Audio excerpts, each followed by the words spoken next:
16. Un Fred y George one-shot de la recopilación de Harry Potter One-Shots of the Oldest Time, Always, escrito por V. M. Cameron. Era el 16º día.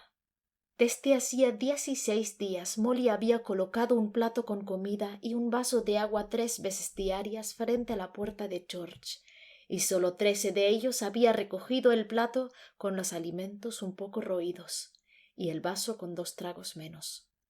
Los otros 3 días todo estaba igual que cuando lo dejó.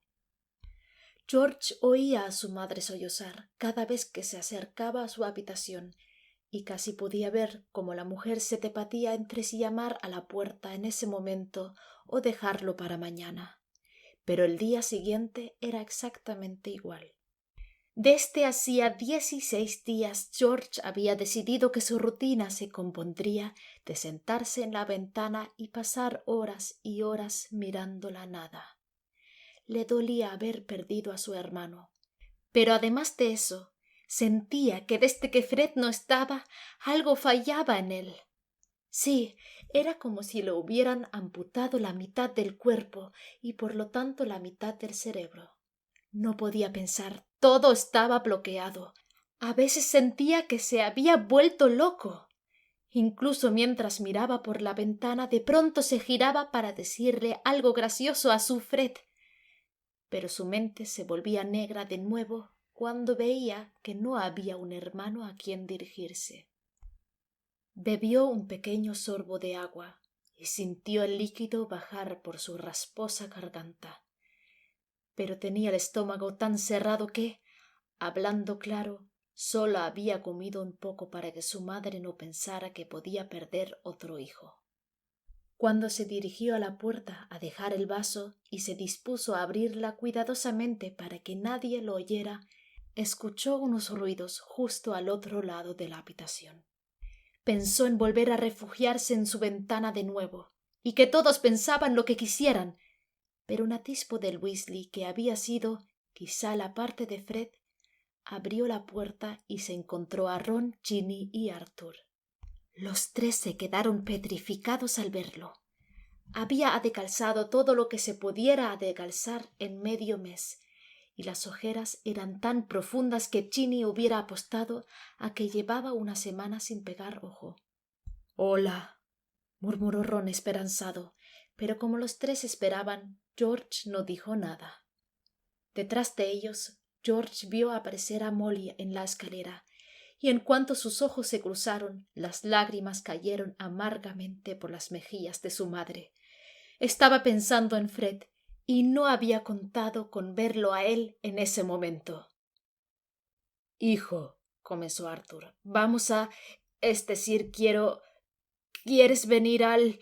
¿Estás preparado para venir a ver a Fred?, interrumpió Ginny antes de que su padre dijera esa palabra tan temida y evitada en esos días. Cementerio. Para sorpresa de todos, George compuso una sonrisa sardónica. «¿Ver a Fred?», susurró, pero su voz fue tan oscura, ronca y apagada que ningún Weasley se atrevió a decir nada más. Los 3 se quedaron expectantes y Molly secó sus lágrimas en la escalera, todos mostrando miradas de esperanza, miradas que gritaban «¡No queremos perder a otro Weasley!». Pero si aceptaba, significaría que también aceptaba la muerte de Fred, y no, jamás aceptaría tal cosa. Con un movimiento torpe, debido a todos esos días casi sin probar bocado, George cerró la puerta fuertemente, dejando a su familia aún más destrozada de lo que ya estaba antes. A los pocos segundos volvió a escuchar sollozos, esta vez por parte de casi todos, y en vez de dirigirse a la ventana, por primera vez, derrumbó sobre la cama. ¿Cómo podían pedirle eso? ¿Cómo podían esperar que lo olvidara tan rápido? Bueno, seguramente no esperaban que lo olvidara, sino simplemente que lo aceptase. Pero también eso era descabellado. ¿Por qué iba él a aceptar haber perdido a la persona más importante de su vida?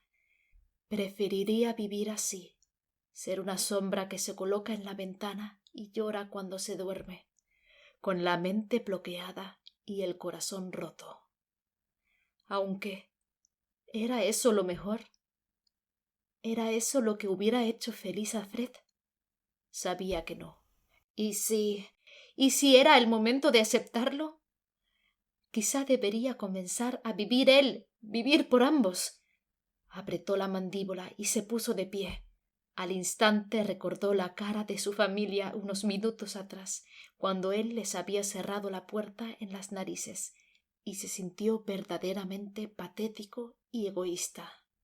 Por primera vez en esos días, evocó un fantasma de sonrisa al pensar en las caras de su familia cuando lo vieran aparecer en el cementerio. Sí, era lo que tenía que hacer. No diría adiós, ya que aún no estaba preparado, pero sí intentaría sanar su corazón y el de los Weasleys lo mejor que pudiera. Desde hacía 16 días, Fred ya no estaba. Desde hacía 16 días, George se había sentido totalmente abandonado, pero ya no era así. Con un chasquido se fue de su habitación y apareció en ese cementerio heroico. A unos 100 metros advirtió varias cabezas pelirrojas y sin pensarlo se dirigió lentamente hacia ellos. Todos murmuraban palabras de despedidas, pero no, él no. Cuando llegó a la tumba de su hermano, George no dijo adiós.